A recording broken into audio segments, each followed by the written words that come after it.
السلام علیکم ورحمۃ اللہ وبرکاتہ۔ نحمده ونصلی علی رسوله الکریم، اما بعد فاعوذ باللہ من الشیطان الرجیم، بسم اللہ الرحمن الرحیم۔ رب اشرح لی صدری ویسر لی امری واحلل عقدۃ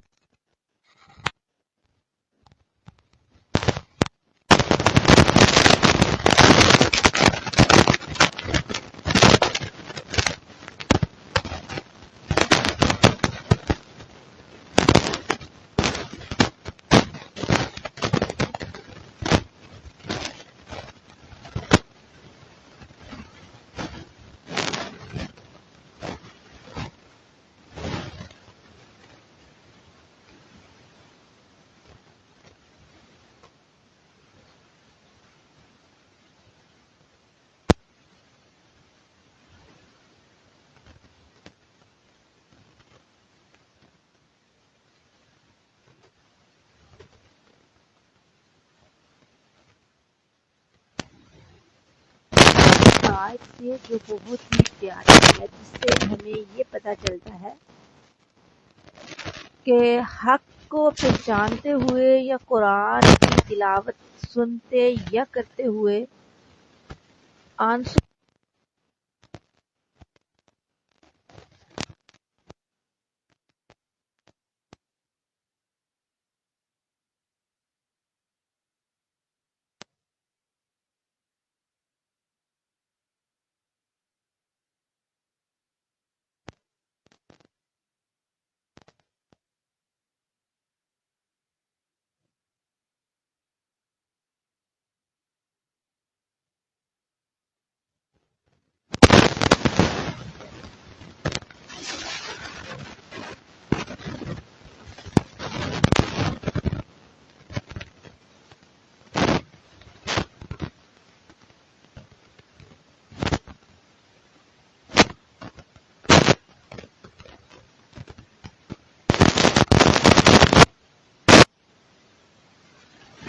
کوئی کپڑے پہنا دو یا پھر کوئی گردن آزاد کر دو، اور اگر ان دونوں چیزوں کی تم طاقت نہیں رکھتے تو پھر 3 دن کے روزے رکھ لو۔ اس کے بعد مزید اللہ رب العزت نے شراب اور جوئے کے متعلق بات کی کہ یہ شیطانی عمل ہیں، ان سے بچنا چاہیے۔ پھر اللہ رب العزت کی ذات نے حالت احرام میں شکار کے حوالے سے بات کی۔ مزید اللہ تعالیٰ نے ایمان والوں کو مخاطب کرتے ہوئے کہا کہ ان اشیاء کے بارے میں سوال نہ کرو کہ اگر تم پر وہ ظاہر کر دی جائیں تو تمہیں برا لگے۔ پھر اللہ رب العزت نے کچھ جانوروں کی بات کی جو کہ مشرکین میں، کفار میں مشہور تھے، اور اللہ رب العزت نے پھر ایمان والوں کو مخاطب کرتے ہوئے بہت پیارے انداز میں کہا کہ تمہیں اپنی فکر کرنی چاہیے۔ مزید گواہی کا ذکر ہے، شہادت کا ذکر ہے۔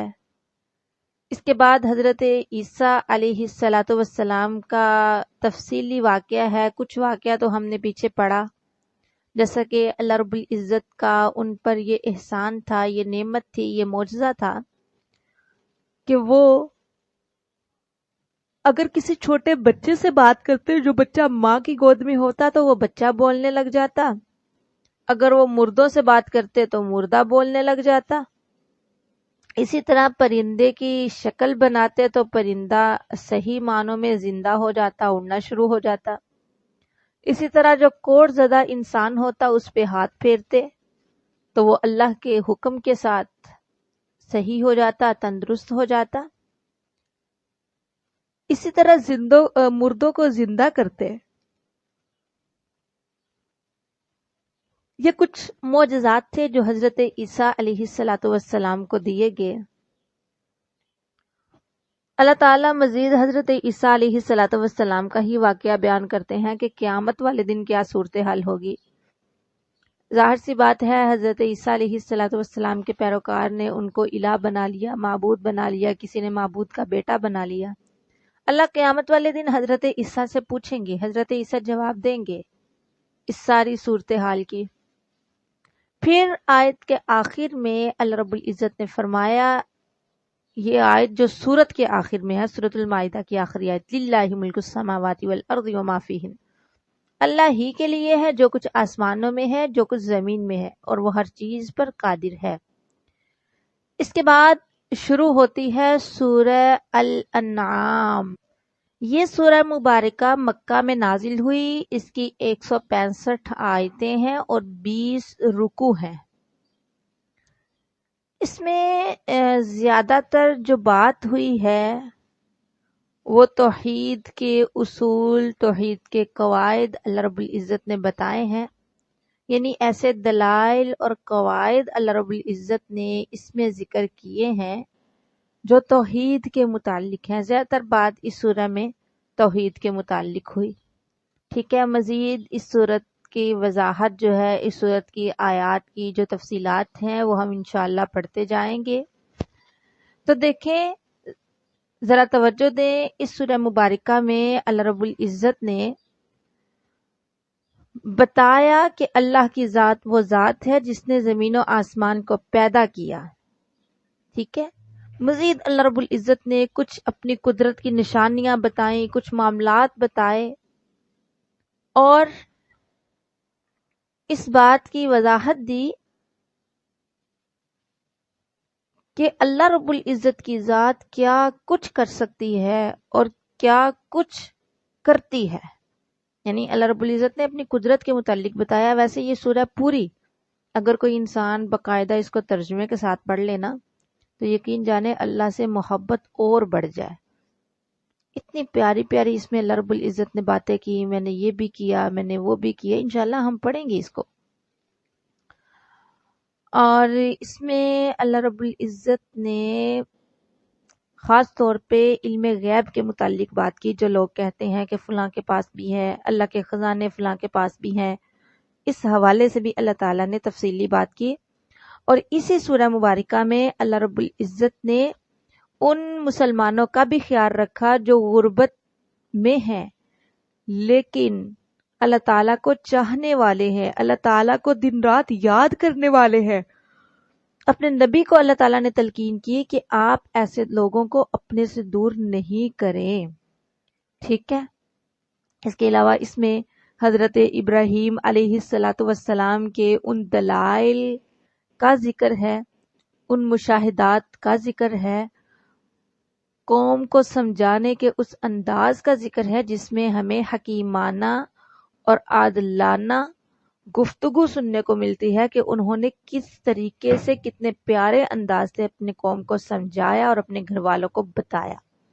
مزید اللہ رب العزت کچھ انبیاء کا نام لیتے ہوئے فرماتے ہیں کہ اگر یہ لوگ بھی شرک کرتے تو میں ان کے اعمال بھی ضائع کر دیتا۔ شرک کی تعریف میں نے آپ کو بتائی تھی کہ اللہ تعالیٰ کے علم میں، اللہ تعالیٰ کی صفات میں، اللہ تعالیٰ کے معاملات میں کسی اور کو شریک ٹھہرانا۔ تو دیکھیے، عرفہ اعلیٰ انبیاء کے نام لیتے ہوئے اللہ رب العزت نے کہا کہ اگر یہ لوگ بھی شرک کرتے نا تو ان کے بھی تمام کے تمام اعمال ضائع ہو جاتے۔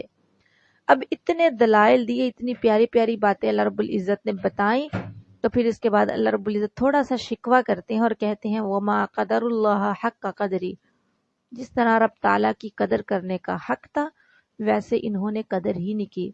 پھر مزید اللہ رب العزت نے اپنی قدرت کی کچھ نشانیاں بتائیں کہ دیکھو اللہ رب العزت کی ذات کیا کچھ نہیں پیدا کر سکتی اور اس نے تمہارے لیے کیا کچھ نہیں کیا۔ دیکھو کیسے زندہ سے مردہ کو، مردہ سے زندہ کو نکالا، کیسے اللہ دانے کو پیدا کرتا ہے، پھر اس سے کیا کچھ نہیں اللہ رب العزت کی ذات پیدا کرتی۔ بڑے پیارے انداز سے اللہ رب العزت نے یہ ساری باتیں بتائیں، اور مزید اللہ رب العزت نے ایمان والوں کو مخاطب کرتے ہوئے کہا کہ ٹھیک ہے، یہ سارا کچھ اللہ تعالیٰ تمہارے ساتھ کرنے والا ہے۔ اب ظاہر سی بات ہے، جب ہم یہ سورہ پڑھیں گے ہمیں پتہ چلے گا اللہ نے یہ بھی کیا، اللہ نے وہ بھی کیا، یہ اللہ کی قدرت کی نشانیاں، اللہ سے محبت بڑھ جائے گی، اور ہو سکتا ہے کہ ہم کافروں کے معبودوں کو گالی گلوچ کرنا شروع کر دیں، گالی دینا شروع کر دیں۔ اللہ رب العزت فرماتے ہیں وَلَا تَسُبُّوا الَّذِينَ يَدْعُونَ مِن دُونِ اللَّهِ فَيَسُبُّوا اللَّهَ عَدْوًا بِغَيْرِ علم. مطلب کیا کہ تم ان لوگوں کے معبودوں کو گالی نہ دو، بھلے وہ پتھر کے ہیں یہ جیسے بھی ہیں، تم ان کو گالی نہ دو، یہ بھی اللہ کو گالی دیں گے. دیکھیں کتنا پیارا دین ہے. اس نے ہمیں بتا دیا کہ اتنی زیادہ اللہ کی قدرت کی نشانیاں پڑی ہیں، ایسا نہ ہو کہ دل میں ان معبودوں کی نفرت آ جائے. اللہ فرماتے ہیں کہ ان کو گالی نہ دو، وہ بھی اللہ کو گالی دیں گے. اور یہ تھا اس پارے کا خلاصہ. تو ابھی ہم انشاءاللہ بعض آیات کو لے کے چلیں گے.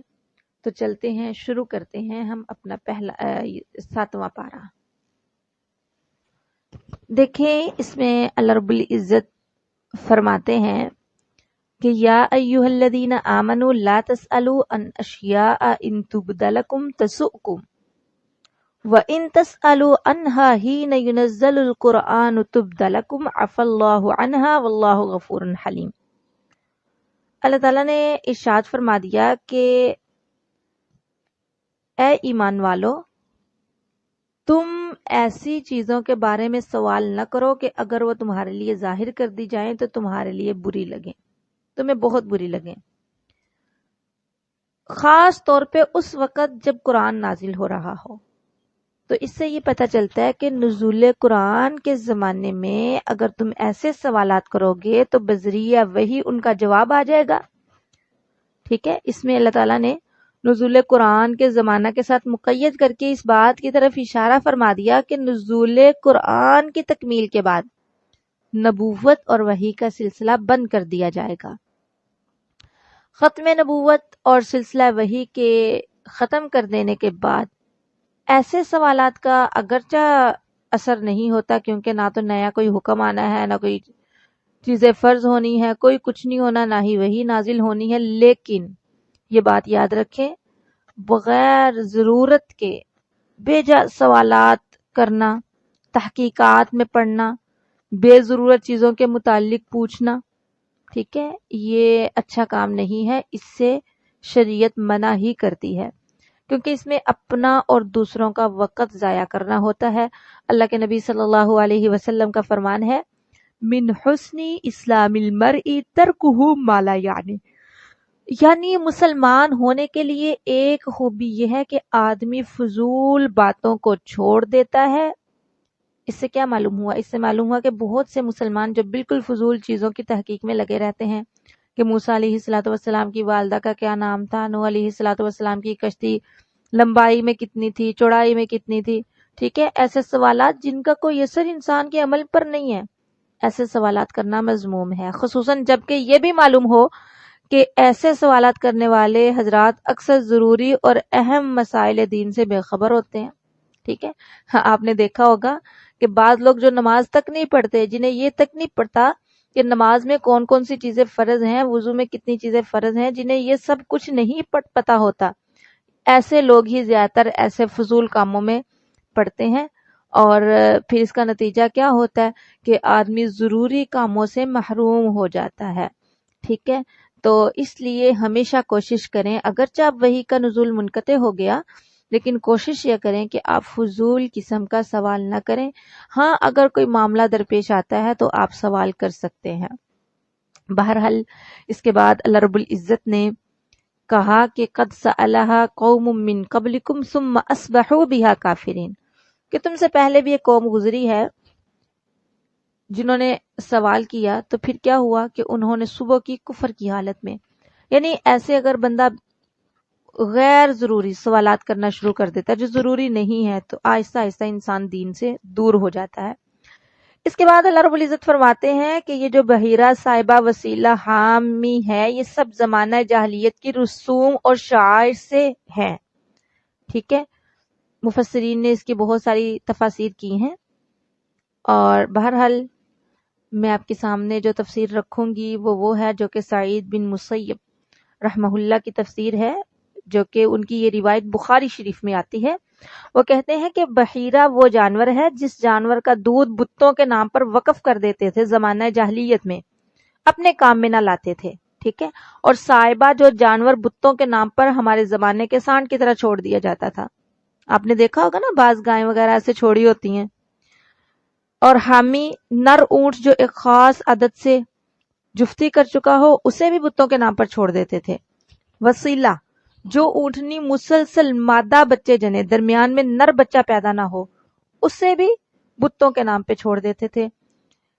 علاوہ اس کے یہ چیزیں شعائر شرک میں سے تھی. جس جانور کے گوشت یا دودھ یا سواری وغیرہ سے نفع حاصل کرنا اللہ تعالیٰ نے جائز رکھا ہے، حلال ہے، اس میں کوئی قید لگانا، اس میں یہ چیز کہنا یہ فلاں بابے کی بزرگ خوشنودی کے لیے ہے، یہ فلاں بابے کی قربت کا ذریعہ ہے، تو یہ چیزیں جو ہیں یہ رسوم ہیں.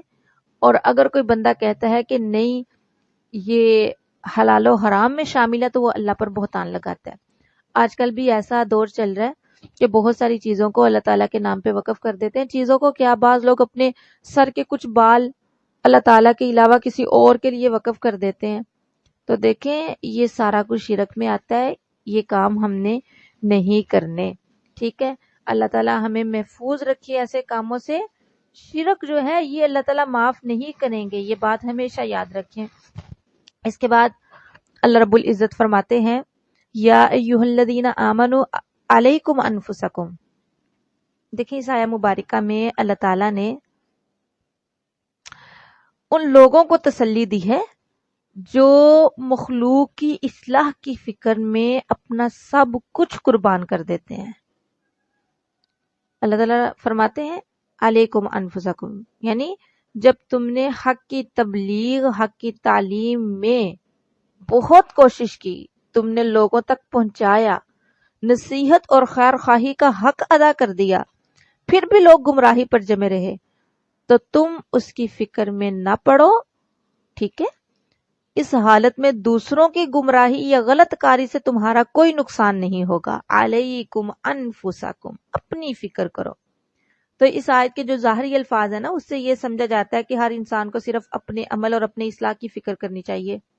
جیسا کہ کچھ دن پہلے میں کہیں گئی تو ادھر بھی کسی نے یہ دلیل دی کہ آج کا دور وہ دور چل رہا ہے کہ علیکم انفسکم، بس اپنی سوچو، اپنی آخرت بہترین کرو، لیکن ایسا نہیں ہے.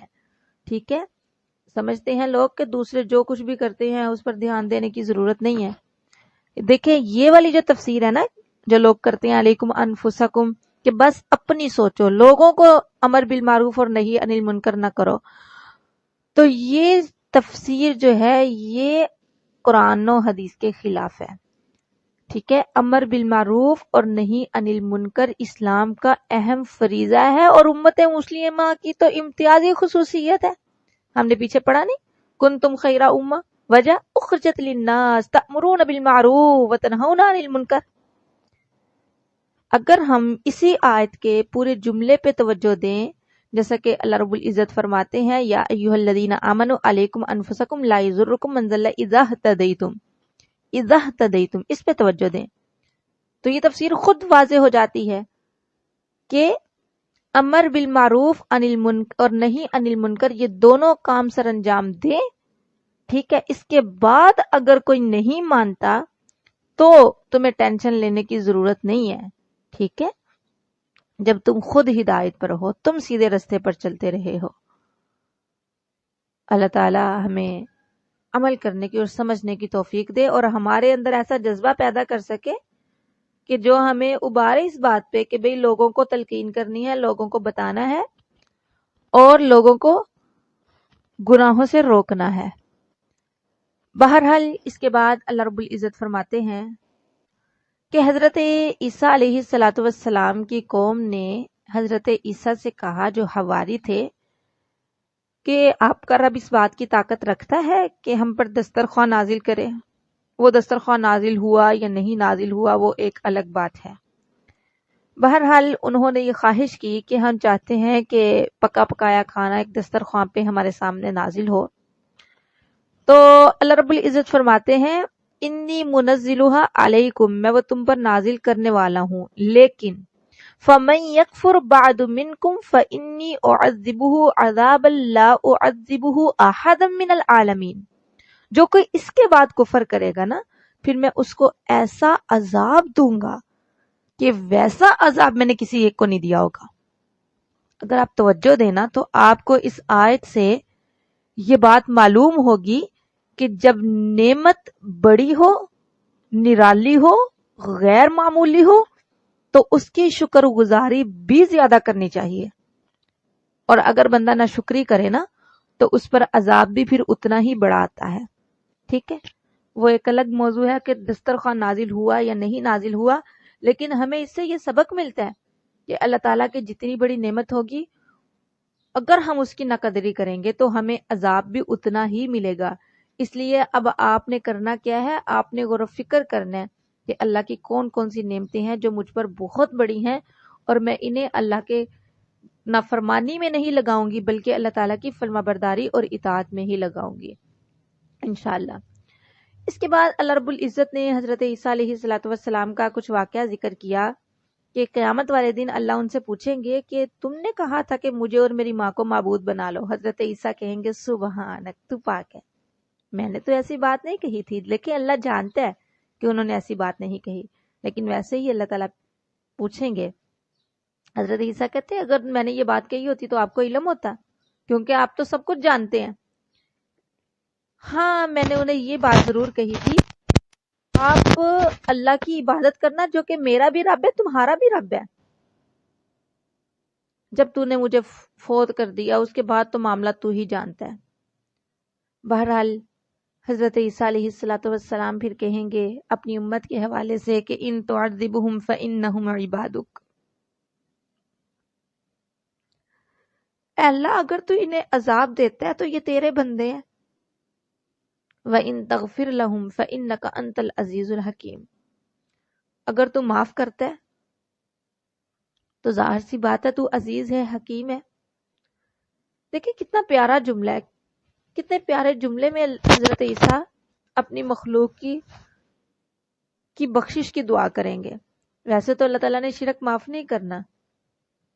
اللہ کے نبی صلی اللہ علیہ وسلم کے بارے میں آتا ہے کہ ایک مرتبہ پوری رات آپ یہی آیت پڑھتے رہے کہ ان تعذبہم فإنہم عبادک.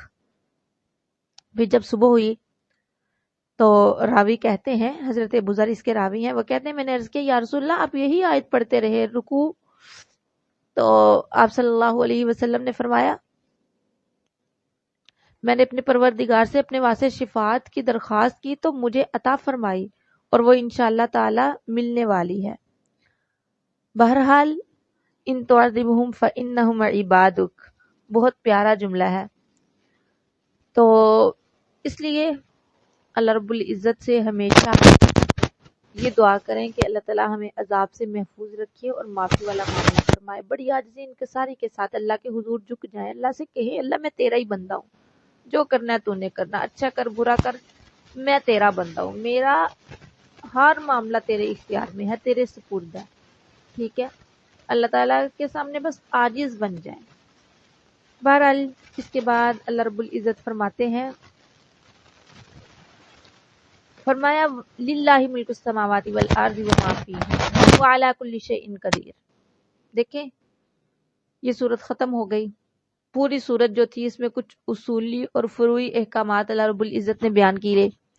اس لیے آخر میں اللہ رب العزت نے یہ بیان فرما دیا کہ چونکہ اللہ تعالیٰ پوری کائنات کا مالک ہے اس لیے اسے یہ احکام دینے کا حق ہے، اور بندوں کو یہ احکام پوری طرح ماننے چاہیے کیونکہ اللہ تعالیٰ ہر چیز پر قدرت رکھتے ہیں. وہ نافرمانی کی صورت میں سزا اور فرمانبرداری کی صورت میں انعام دینے پر قادر ہیں. اللہ ہی کی بادشاہی ہے آسمانوں کی اور زمین کی، اور ان چیزوں کی بھی جو زمین و آسمان میں موجود ہیں، اور ہر شے پر پوری قدرت رکھتے ہیں اللہ تعالیٰ کی ذات. سبحان اللہ. اس کے بعد انشاءاللہ ہم شروع کریں گے سورہ الانعام، اور سورہ انعام کا جو اللہ تعالیٰ نے آغاز کیا وہ اسی جملے سے کیا جس جملے سے آغاز اللہ رب العزت نے سورۃ فاتحہ کا کیا تھا، یعنی الحمدللہ. تو ہم اس کی تفصیل میں نہیں جائیں گے کیونکہ پہلے ہم اس کے متعلق تفصیلی بات کر چکے ہیں. اس کے بعد دیکھیں ویسے تو اس پوری سورہ مبارکہ کی ہر آیت ہمارے اندر رب تعالیٰ کی محبت پیدا کرنے والی ہے، رب تعالیٰ کے احسانات سامنے لانے والی ہے، لیکن چونکہ ٹائم بہت کم ہوتا ہے تو ابھی ہم دیکھتے ہیں آیت نمبر 16. ٹھیک ہے، آیت نمبر 16 دیکھیں، آیت نمبر 17 دیکھیں، کتنی پیاری آیت ہے. اللہ رب العزت فرماتے ہیں من یصرف عنہ یومئذ فقد رحمہ وذلک الفوز المبین. یعنی قیامت والے دن، روز محشر، جس بندے سے عذاب ہٹا دیا گیا، عذاب ٹل گیا، تو سمجھ جائیے کہ اس پر اللہ کی بہت بڑی رحمت ہو گئی. اللہ تعالی ہمیں بھی ایسے لوگوں میں شامل فرمائے. ربنا ربنا آتنا فی الدنیا حسنۃ وفی الآخرۃ حسنۃ وقنا عذاب النار. ذالک الفوز المبین. یہ بہت بڑی کھلی کامیابی ہے. یہاں کامیابی سے مراد دخول جنت ہے. تو کیا پتہ چلتا ہے؟ عذاب سے نجات اور جنت کا داخلہ جو ہے یہ لازم ملزوم ہے. اس کے بعد اللہ رب العزت نے آیت نمبر 17 میں دیکھیں اسلام کا ایک بنیادی عقیدہ بیان کر دیا کہ ہر نفع اور نقصان کا مالک در حقیقت اللہ رب العزت کی ذات ہے. کوئی شخص کسی کو حقیقت کے اعتبار سے کوئی چھوٹا سا بھی نقصان نہیں پہنچا سکتا اور نہ کوئی چھوٹا سا نفع دے سکتا ہے. اور ظاہر میں جو کسی کو کسی کے ہاتھ سے نفع یا نقصان ہوتا نظر آتا ہے نا، وہ صرف ایک ظاہری صورت اور حقیقت ہوتی ہے. ٹھیک ہے، تو اصل چیز یہ ہے کہ اللہ کے علاوہ کوئی نفع نقصان نہیں پہنچا سکتا. اور یاد رکھیں آپ خوش قسمت ہیں کہ یہ عقیدہ آپ کو ملا، اور یہ عقیدہ ایسا عقیدہ ہے جو اسلام کے ان انقلابی عقائد میں سے ہے جس نے مسلمانوں کو ساری مخلوق سے بے نیاز کر دیا، صرف اور صرف خالق کا نیاز مند بنا کر ایک ایسی مثال، ایسی بے مثال جماعت تیار کر دی کہ جو ہر حال میں تنگ دستی ہو، فکر و فاقہ ہو، جو کچھ ہو، ہر حال میں سارے جہاں پر باری ہے، کسی کے سامنے سر جھکانا نہیں جانتی. یہاں پہ میں ایک روایت آپ کے سامنے رکھنا چاہوں گی. حضرت عبداللہ بن عباس رضی اللہ تعالی عنہ کہتے ہیں کہ ایک مرتبہ میں رسول اللہ صلی اللہ علیہ وسلم کے ساتھ ایک سواری پر سوار تھا. آپ نے مجھے اپنے پیچھے بٹھایا ہوا تھا. کچھ دور چلنے کے بعد میری طرف متوجہ ہو کر فرمایا اے لڑکے. میں نے عرض کیا حاضر ہوں، کیا حکم ہے؟ آپ صلی اللہ علیہ وسلم نے فرمایا تم اللہ کو یاد رکھو، اللہ تم کو یاد رکھے گا. تم اللہ کو یاد رکھو گے تو تم اللہ کو ہر حال میں اپنے سامنے پاؤ گے. تم امن، عافیت، خوش عیشی کے وقت اللہ کو پہچانو تو تمہاری مصیبت کے وقت اللہ تم کو پہچانے گا. جب تم سوال کرنا ہو تو صرف اللہ سے سوال کرو، اور مدد مانگنی ہو تو صرف اللہ سے مدد مانگو.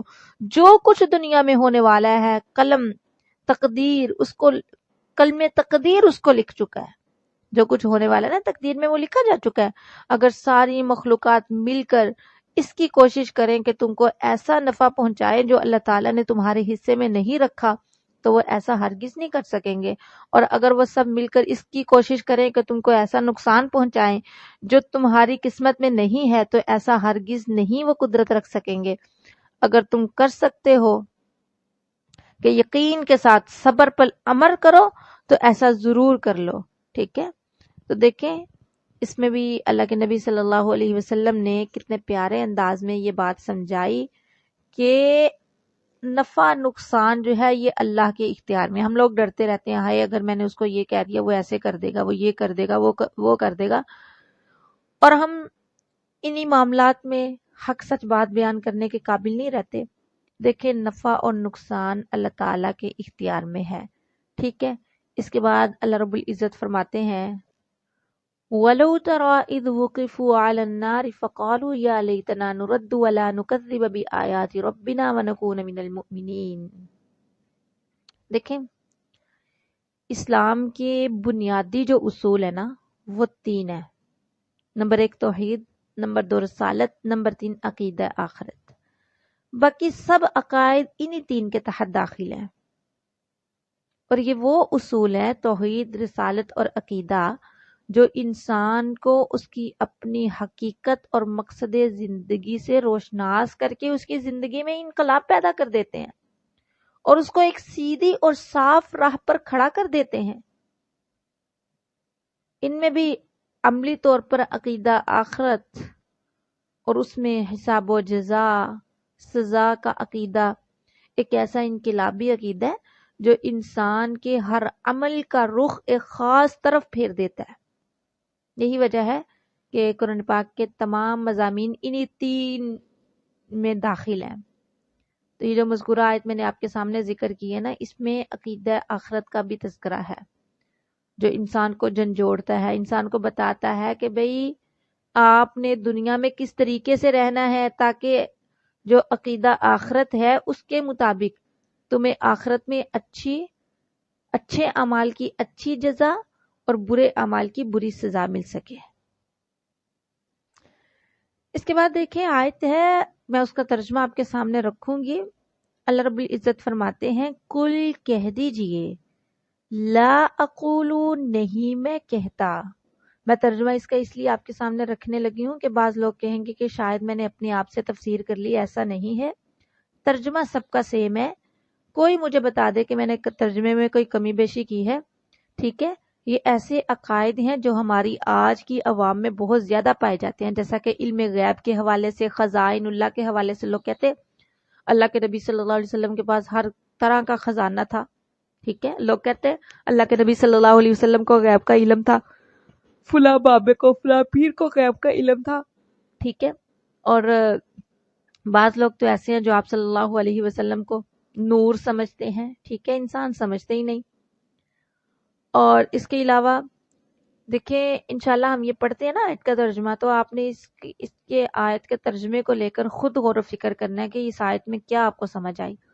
اللہ رب العزت فرماتے ہیں قل کہہ دیجئے لا اقولو نہیں میں کہتا لکم تمہارے لیے کہ اندی میرے پاس خزائن اللہ اللہ کے خزانے ہیں، ولا اور نہ اعلم الغیب میں جانتا ہوں غیب کو، ولا اور نہ اقولو میں کہتا ہوں تمہارے لیے کہ بے شک میں فرشتہ ہوں، ان اتبعو نہیں میں پیروی کرتا مگر اسی کی جو میری طرف وحی کیا جاتا ہے۔ کہہ دیجئے هل يستوي الاعمى والبصیر، کیا اندھا اور دیکھنے والا برابر ہو سکتا ہے؟ افلا تتفکرون، کیا پس نہیں تم تفکر غور و فکر کرتے؟ اس کے بعد اللہ رب العزت نے اپنے نبی صلی اللہ علیہ وسلم کو مخاطب کرتے ہوئے کہا کہ وَلَا تَطْرُدِ الَّذِينَ يَدْعُونَ رَبَّهُمْ بِالْغَدَاةِ وَالْعَشِيِّ يُرِيدُونَ وَجْهَهُ۔ کتنا پیارا دین ہے، ٹھیک ہے۔ جاہلیت کا ازالہ کیا گیا، عزت اور ذلت کا اسلامی معیار اسلام بتایا گیا، بتایا اللہ رب العزت نے کہ امیر غریب میں فرق نہیں کیا جائے گا، ٹھیک ہے۔ تو اللہ تعالیٰ اپنے نبی صلی اللہ علیہ وسلم کو مخاطب کرتے ہوئے کہتے ہیں کہ آپ نہ دتکارے ان لوگوں کو جو اللہ رب العزت کو صبح و شام پکارتے ہیں اللہ کی رضا کی خاطر۔ دیکھیں دنیا میں جس وقت بھی کوئی نبی آیا ہدایات لے کر، تعلیمات لے کر، تو جو عزت والے تھے، جو دولت والے تھے، شرافت والے تھے، وہ نہیں زیادہ اسلام کی طرف آئے، زیادہ تر وہ لوگ آئے جو غریب تھے۔ تو اللہ رب العزت فرماتے ہیں ان غرباء کی ان غرباء کو نہ دتکارو، کہ بعض اوقات آ سکتا ہے نا انسان کے ذہن میں کہ بھئی فلاں چودھری، فلاں پیر، فلاں فقیر جو ہے وہ ان کے ساتھ نہیں بیٹھ سکتا، تو چلیں میں ان کو تھوڑی دیر کے لیے اٹھا دیتا ہوں، ان کو تبلیغ کر لیتا ہوں۔ نہیں، بیٹھنا ہے، اکٹھے بیٹھنا ہے، ٹھیک ہے، تمام میں امتیاز ہوگا۔ اس کا نمونہ آپ کے سامنے حج کی صورت میں آپ کو پتہ ہے کہ حج میں کس کس طرح کے لوگ ہوتے ہیں، کئی بڑے ہی دولت مند، بڑے ہی امیر، بڑے ہی رتبوں والے، بڑے ہی اعلیٰ مقام، لیکن نہیں، وہاں پر سبھی اکٹھے ایک جگہ پہ ہیں۔ اسلام اس کو کہتے ہیں۔ اگر ہم اس آیت کو توجہ کے ساتھ پڑھیں نا تو اس آیت سے ہمیں کچھ ہدایات بھی ملتی ہیں اور کچھ احکامات بھی ملتے ہیں۔ پہلی بات یہ کہ کسی کے پھٹے کپڑے یا ظاہری خستہ حالی دیکھ کر اس کو حقیر یا ذلیل سمجھنے کا کسی کو کوئی حق نہیں ہے۔ بعض اوقات ایسے ہوتا ہے کہ ایسے لباس میں وہ لوگ ہوتے ہیں جو اللہ کو بہت معزز ہوتے ہیں، بہت پیارے ہوتے ہیں۔ دوسرا یہ کہ شرافت اور رذالت کا معیار صرف دنیا کی دولت نہیں ہے، اور نہ ہی اس کو سمجھنا چاہیے. یہ انسانیت کی توہین ہے. اس کا اصل مدار جو ہے یہ اخلاق اور اعمال صالحہ پر ہے. تیسرا یہ کہ کسی قوم کے مبلغ یا داعی کے لیے یہ جائز نہیں ہے کہ وہ غربا کو ہٹائے، ان لوگوں کو، ان چودھریوں کو دین کی طرف لانے کے لیے جو بڑا اپنے آپ کو سمجھتے ہیں. ٹھیک ہے، جیسا کہ غیر مسلموں کی تبلیغ کے لیے ناواقف مسلمانوں کی تعلیم و اصلاح کو مؤخر کرنا، یہ بھی جائز نہیں ہے. اسی طرح جو پھٹے پرانے کپڑے والے ہیں ان کو اٹھا دینا اور امیروں کو اپنے پاس بٹھا کر تبلیغ کرنا، یہ بھی جائز نہیں ہے.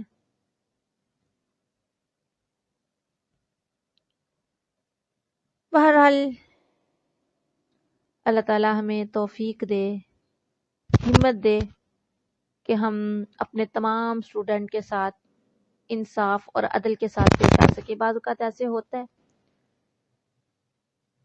کہ استاد کا رویہ کسی اس اسٹوڈنٹ کے ساتھ زیادہ اچھا ہوتا ہے، کسی کے ساتھ اتنا اچھا نہیں ہوتا.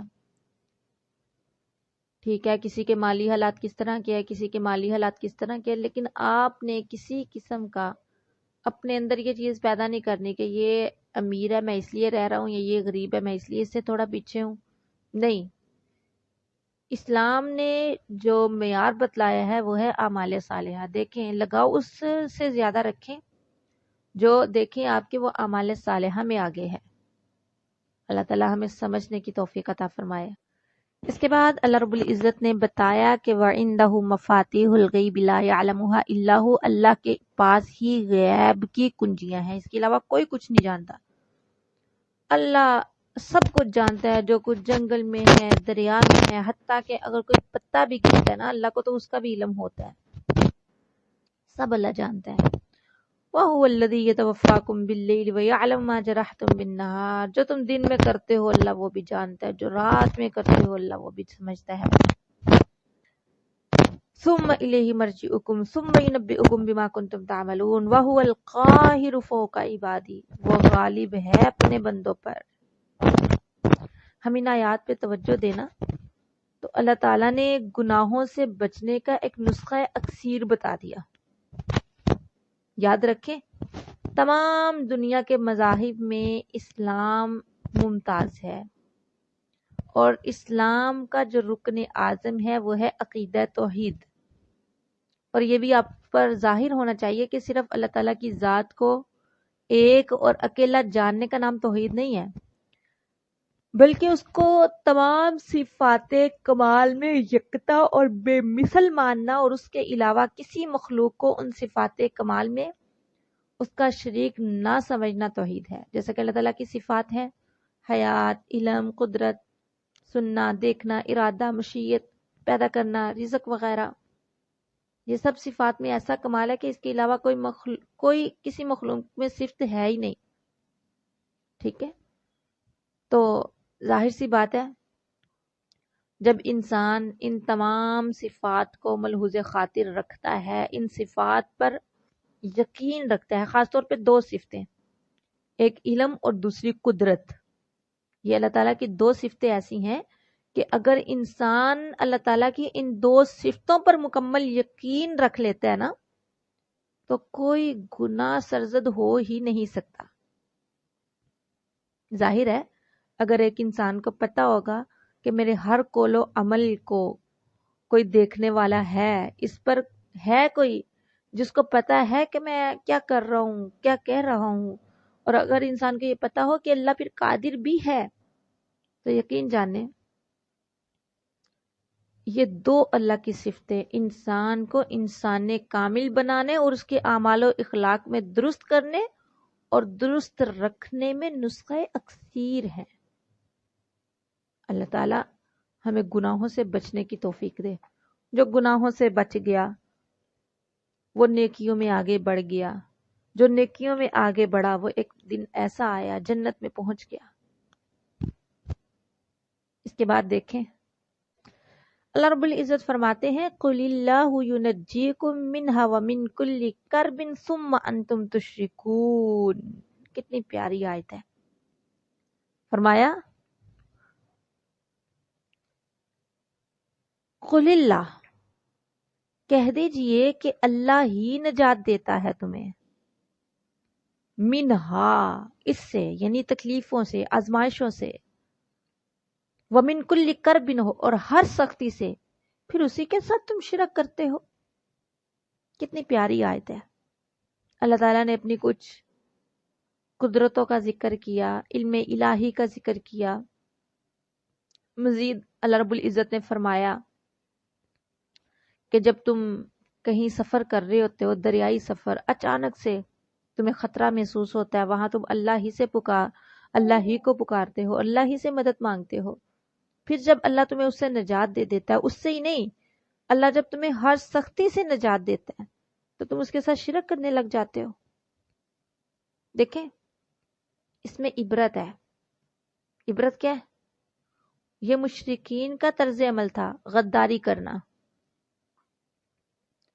وہ مشرکین جو تھے کتنا زیادہ اللہ کے ساتھ شرک کرتے تھے، 360 بت رکھے ہوئے تھے، مگر مصیبت پڑنے وقت صرف اللہ تعالیٰ کی طرف متوجہ ہوتے اور حقیقت کا اعتراف کرتے کہ ہم مسلمانوں کے لیے، اور یہ بات وہ اقرار کرتے کہ اللہ ہی ہے جو ہماری سننے والا ہے. تو دیکھیں اس میں ہم مسلمانوں کے لیے ایک عبرت بھی ہے کہ ہم اللہ پر ایمان رکھنے کے باوجود مصیبتوں کے وقت بھی خدا تعالیٰ کو یاد نہیں کرتے. اکثر جب ہم پہ کوئی مصیبت آتی ہے نا، ہم کہتے ہیں ایسے ہو گیا، ویسے ہو گیا، فلاں وجہ سے ہو گیا، فلاں وجہ سے ہو گیا. ٹھیک ہے، ہمارا سارا دھیان جو ہے مادی سامانوں میں گم ہو کر رہ جاتا ہے. تو ہم سے بہتر تو پھر مشرک ہی تھے کہ جو سمجھتے رب ہی سب کچھ کرنے والا ہے. ہم کیا سمجھتے ہیں؟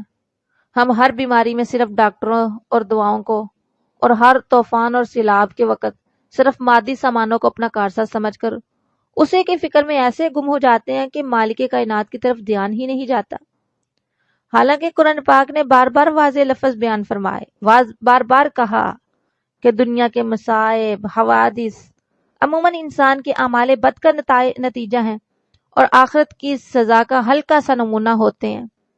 اور اس لحاظ سے یہ مصائب مسلمانوں کے لیے ایک طرح کی رحمت ہوتے ہیں کہ ان کے ذریعے غافل انسانوں کو چونکایا جاتا ہے تاکہ اب وہ اپنے اعمال کی اصلاح کر لیں، ان سے باز آ جائیں اور آخرت کی بڑی اور سخت سزا سے محفوظ رہ سکیں. قرآن پاک میں اس طرح کے بہت سارے آیات ہیں، جیسا کہ اللہ رب العزت فرماتے ہیں وَمَا أَصَابَكُم مِّن مُّصِيبَةٍ فَبِمَا كَسَبَتْ أَيْدِيكُمْ وَيَعْفُو عَن كَثِيرٍ. یعنی جو مصیبت تم کو پہنچتی ہے وہ تمہارے اعمال بد کا نتیجہ ہے، اور بہت سے برے اعمال کو اللہ تعالیٰ معاف بھی فرما دیتے ہیں. بہرحال دیکھیں، عام انسان جو گناہوں سے خالی نہیں، ان کو جو بھی بیماریاں اور حوادث، مصائب یا تکالیف اور پریشانیاں پیش آتی ہیں، وہ سب گناہوں کے نتائج اور آثار ہوتے ہیں. تو اس سے کیا پتہ چلتا ہے؟ اس سے ہمیں یہ معلوم ہوتا ہے کہ تمام مصائب اور پریشانیوں کا اور ہر قسم کی حوادث اور آفات کا اصلی اور حقیقی علاج کیا ہے؟ اللہ تعالیٰ کی طرف رجوع کیا جائے، پچھلے گناہوں سے استغفار اور آئندہ نہ کرنے کا پختہ ارادہ کیا جائے، اور اللہ ہی سے رفع مصائب کی دعا کریں. ٹھیک ہے، لیکن ایک بات سمجھے کہ اس کا یہ معنی نہیں ہے کہ مادی اسباب جیسے کہ دعا اور علاج اور مصائب سے بچنے کی مادی تدبیریں جو ہیں وہ بیکار ہیں، بلکہ مطلب یہ ہے کہ اصل کارساز حق تعالیٰ کو سمجھیں اور مادی اسباب کو بھی اس کا انعام سمجھ کر استعمال کریں کہ یہ اسباب اور آلات اسی کے پیدا کیے ہوئے ہیں اور اسی کی عطا کردہ نعمتیں ہیں.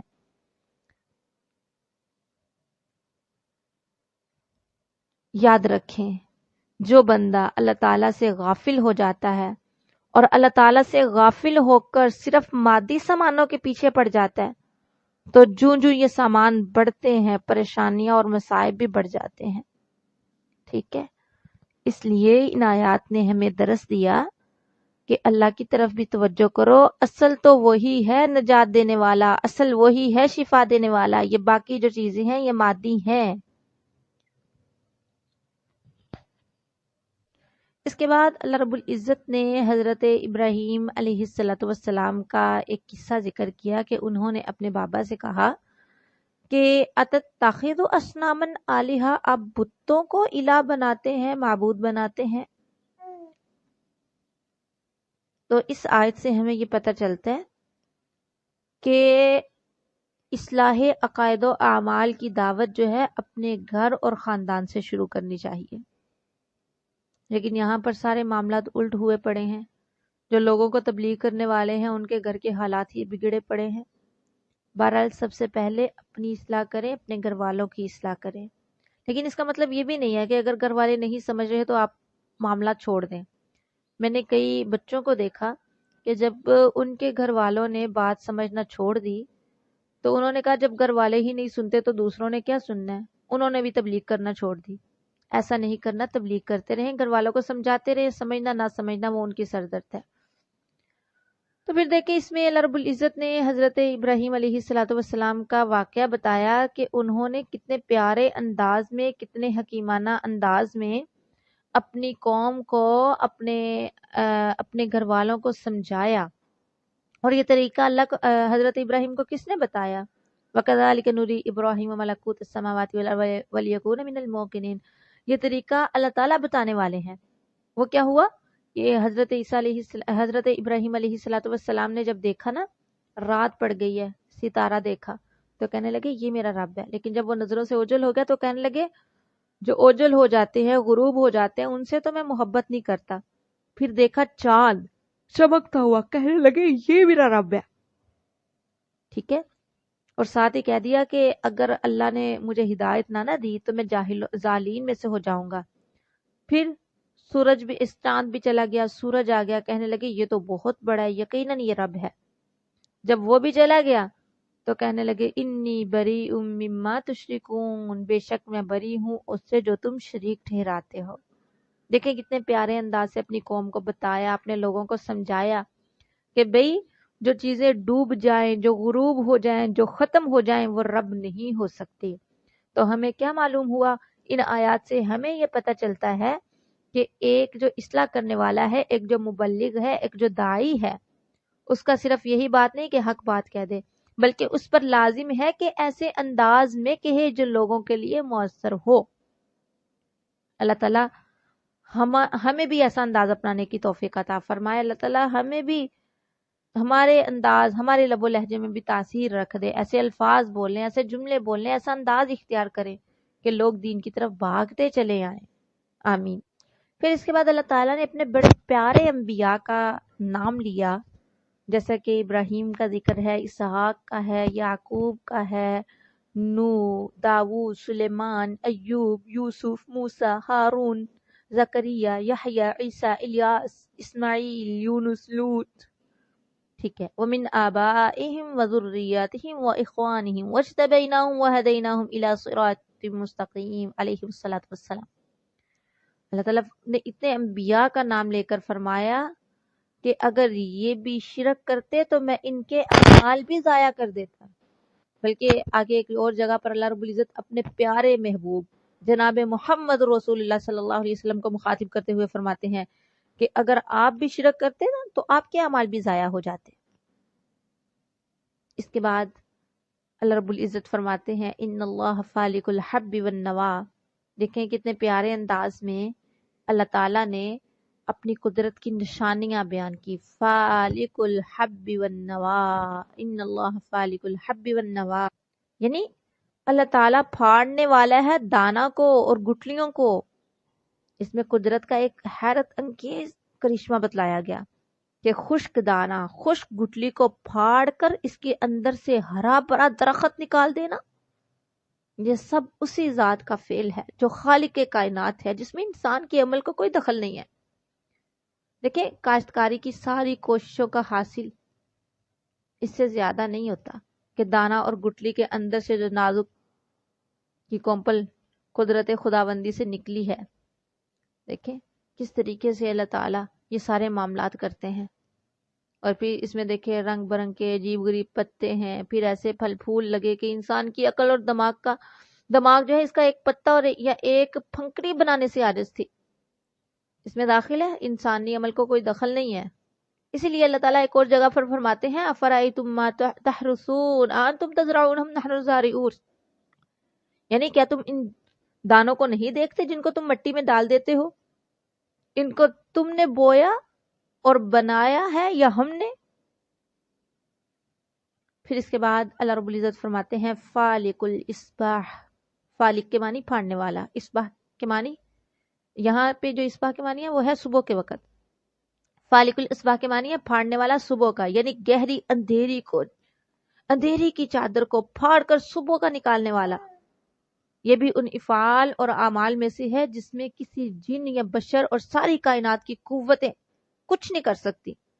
ہر آنکھوں والا دیکھ کر یہ سمجھنے پر مجبور ہے کہ رات کی اندھیری کے بعد صبح کا اجالا پیدا کرنے والا نہ کوئی انسان ہے، نہ فرشتہ ہے، نہ کوئی دوسری مخلوق، بلکہ یہ کام تو صرف وہی ہستی کر سکتی ہے جو سارے جہاں کی پیدا کرنے والی ہے. میں نے آپ سے کہا تھا نا، اس صورت میں ایسی ایسی آیتیں ہیں جو آپ کو اللہ کے اور قریب کر دیں گی. یہ دیکھیں کتنی شان والا، کتنی قدرت والا. جب ہم کسی انسان کے بارے میں سنتے ہیں نا اس نے ایسے کر دیا ویسے کر دیا، ہم کہتے ہیں بڑی بات ہے، ہم بھی اس کا قرب حاصل کرنا چاہتے ہیں، لیکن اللہ کا قرب حاصل کیوں نہیں کرتے جو سب کچھ کرنے والا ہے. پھر اس کے بعد دیکھیں اللہ رب العزت فرماتے ہیں وَجَعَلَ اللَّيْلَ سَكَنًا وَالشَّمْسَ وَالْقَمَرَ حُسْبَانًا. وَجَعَلَ اللَّيْلَ سَكَنًا، لفظ سکنا سکون سے ہے. ہر ایسی چیز کو سکن کہا جاتا ہے جس پر پہنچ کر انسان کو سکون و اطمینان اور راحت حاصل ہو. اسی لیے انسان کے رہنے کے گھر کو بھی قرآن نے سکن کہا، جیسے جعل لکم من بیوتکم سکنا، کیونکہ انسان کا گھر خواہ وہ ایک جھونپڑی ہی کیوں نہ ہو، وہاں پہنچ کر انسان کو آتن سکون اور راحت حاصل ہوتی ہے. اس لیے معنی اس جملے کے یہ ہوں گے کہ اللہ تعالیٰ نے رات کو ہر جاندار کے لیے سکون اور راحت کی چیز بنائی ہے. فالق الاصباح میں ان نعمتوں کا ذکر تھا جو انسان دن کے اجالے سے حاصل کرتا ہے، رات کی تاریکی میں نہیں ہو سکتی. اس کے بعد جعل اللیل سکنا فرما کر اس طرف اشارہ فرما دیا کہ جس طرح دن کا اجالا ایک عظیم نعمت ہے کہ اس کے ذریعے انسان اپنے سب کاروبار کرتا ہے، اسی طرح رات کی تاریکی کو بھی اللہ تعالیٰ نے ایک نعمت قرار دیا کہ اس میں دن بھر کا تھکا ماندہ انسان آرام کر کے اس قابل ہو جاتا ہے کہ آئندہ کل میں پھر چستی کے ساتھ کام کر سکے، ورنہ انسانی فطرت مسلسل محنت کو برداشت نہیں کر سکتی. اور رات کی تاریکی کو راحت کے لیے متعین کر دیا. یہ ایک مستقل اللہ تعالیٰ کی نعمت ہے اور اللہ تعالیٰ کی قدرت قاہرہ کا ایک مظہر ہے، اور یہ ایک ایسی نعمت ہے جو بنا مانگے مل جاتی ہے. کتنا بڑا احسان ہے، کتنا بڑا انعام ہے. غور کریں، اگر ہر شخص اپنے اختیار اور ارادے سے اپنے آرام کا وقت متعین کرتا ہے، تو کوئی صبح کو 8 بجے سونے کا ارادہ کرتا ہے، کوئی 12 بجے، کوئی 4 بجے، اور کوئی رات کے مختلف حصوں میں، جس کا نتیجہ کیا ہوتا ہے؟ رات دن کے 24 گھنٹوں میں کوئی بھی ایسا گھنٹہ نہ آتا جس میں انسانی کاروبار، محنت مزدوری، کارخانے، فیکٹریاں نہ چل رہی ہوتی، جس کا لازمی نتیجہ یہ ہوتا کہ سونے والوں کے آرام میں بھی خلل آتا، اور کام کرنے والوں کے کام میں بھی. سونے والوں کے آرام میں کام کرنے والوں کے شور و غل، ٹھیک ہے، اور کام کرنے والوں کے کام میں ان لوگوں کی غیر حاضری ہوتی جو اس وقت سو رہے ہیں. اس کے علاوہ سونے والوں کے لیے بہت سے وہ کام رہ جاتے جو ان کے سونے کے وقت میں ہو سکتے تھے. یہ اللہ تعالیٰ کی قدرت ہے، اللہ تعالیٰ کا احسان ہے کہ اس نے نیند کا غلبہ مسلط کیا کہ انسان سب کچھ چھوڑ کر سونے کے لیے مجبور ہو جاتا ہے. اور دیکھیں شام ہوتے ہی ہر پرندہ درندہ چوپائے اپنے اپنے گھر کا رخ کرتے ہیں. انسان بھی کام چھوڑ کر آرام کرنے کی فکر میں لگتا ہے. پوری دنیا میں ایک سناٹا سا چھا جاتا ہے. رات کی تاریکی نیند اور آرام میں مددگار ثابت ہوتی ہے، کیونکہ آتن زیادہ روشنی میں نیند نہیں آتی. تو غور کیجئے اللہ تعالیٰ نے کس طریقے سے ہمارے لیے یہ سب معاملات فرمائے. بہرحال اس کے بعد مزید اللہ تعالیٰ کی کچھ نعمتیں ہیں، اگر آپ کے پاس ٹائم ہو تو آپ ضرور پڑھیے گا قرآن کا، ان آیات کا ترجمہ ہی پڑھ لیجئے گا. یہ دو رکو ہے نا، آیت نمبر رکو نمبر، سورت کا رکو نمبر 12 ہے اور سپارے کا رکو نمبر 18 ہے، پڑھنے کی کوشش کیجیے گا۔ بہرحال اس کے بعد آگے چلتے ہیں، اللہ رب العزت فرماتے ہیں لا تدرکہ الابصار وہو یدرک الابصار وہو اللطیف الخبیر۔ یہاں پر ہم بات کریں گے رؤیت باری تعالیٰ کے حوالے سے۔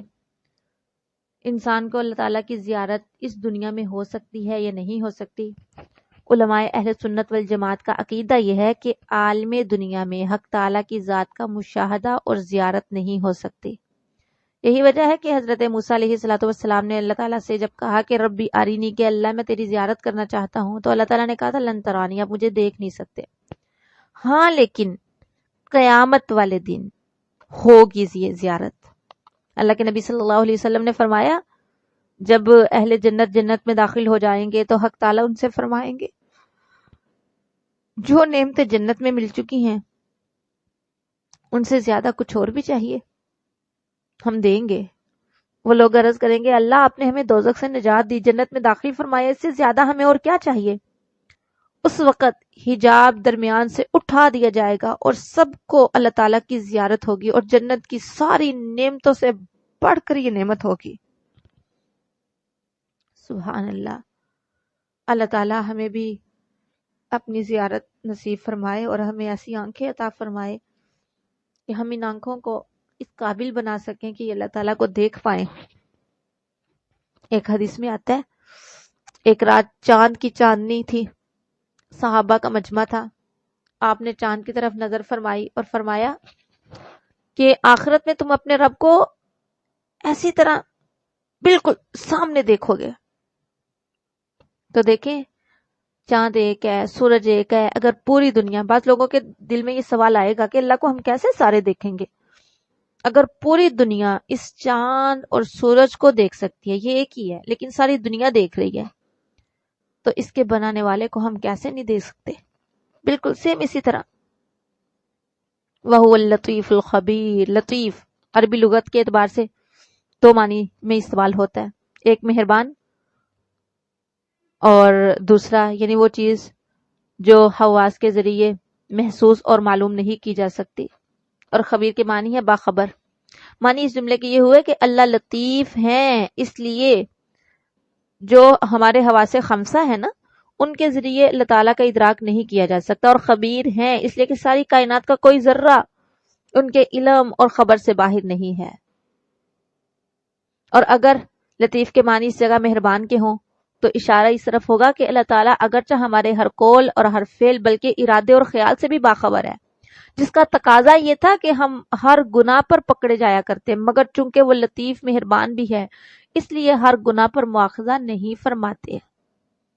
دوسری آیت میں لفظ بصائر بصیرہ کی جمع ہے، بصیرت کی جمع ہے، جس کے معنی عقل و دانش کے، یعنی وہ قوت جس کے ذریعے انسان غیر محسوس چیزوں کا علم حاصل کر سکتا ہے۔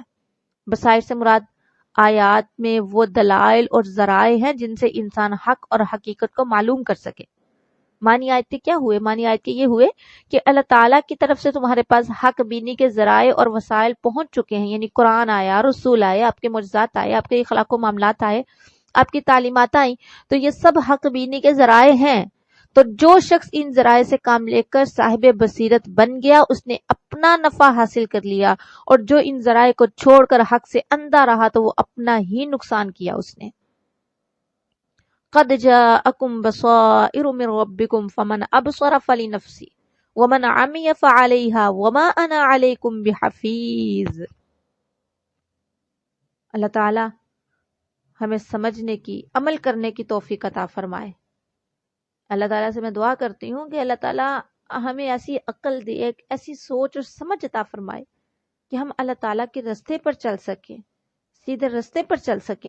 پھر اس کے بعد اللہ رب العزت فرماتے ہیں کہ وَلَا تَسُبُّوا الَّذِينَ يَدْعُونَ مِن دُونِ اللَّهِ فَيَسُبُّوا اللَّهَ عَدْوًا بِغَيْرِ علم۔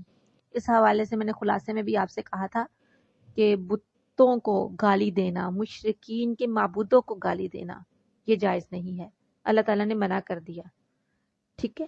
تو اس سے ایک اصول بھی نکلتا ہے، وہ یہ کہ جو کام اپنی ذات کے اعتبار سے جائز بلکہ کسی درجہ میں محمود بھی ہو مگر اس کے کرنے سے کوئی فساد لازم آتا ہو یا اس کے نتیجے میں لوگ مبتلا معصیت ہوتے ہوں تو وہ کام بھی ممنوع ہو جاتا ہے، جیسے کہ معبودان باطلہ یعنی بتوں کو برا کہنا کم از کم جائز تو ضرور ہے، اور ایمانی غیرت کا تقاضا بھی یہ ہے، ٹھیک ہے۔ مگر چونکہ اس کے نتیجے میں یہ اندیشہ ہو گیا کہ لوگ اللہ تعالیٰ کو برا کہیں گے تو بتوں کو برا کہنے والے اس برائی کا سبب بن جائیں گے، اس لیے جائز کام کو بھی منع کر دیا گیا، ٹھیک ہے۔ اس کی مثال ایک اور حدیث سے بھی ملتی ہے، جیسا کہ اللہ کے نبی صلی اللہ علیہ وسلم نے فرمایا کوئی شخص اپنے ماں باپ کو گالی نہ دے۔ صحابہ نے عرض کیا یا رسول اللہ یہ کیسے ہو سکتا ہے کہ اپنے ماں باپ کو کوئی گالی دے؟ آپ صلی اللہ علیہ وسلم نے فرمایا ہاں، انسان خود تو ان کو گالی نہیں دیتا، لیکن جب وہ کسی دوسرے شخص کے ماں باپ کو گالی دے اور اس کے نتیجے میں وہ دوسرا اس کے ماں باپ کو گالی دے تو اس گالی دلوانے کا سبب یہ بیٹا بنا، ٹھیک ہے۔ تو اس لیے ہمیشہ کوشش کریں ایسے کاموں سے بھی بچنے کی جو کام سبب بنتے ہوں کسی گناہ کا۔ اللہ تعالیٰ سے دعا ہے کہ وہ ہمیں صحیح معنوں میں عمل کرنے کی توفیق عطا فرمائے۔ وآخر دعوانا ان الحمد للہ رب العالمین۔ ربنا تقبل منا انک انت السمیع العلیم وتب علینا انک انت التواب الرحیم، وصلی اللہ علی النبی وآلہ وصحبہ اجمعین برحمتک یا ارحم الراحمین۔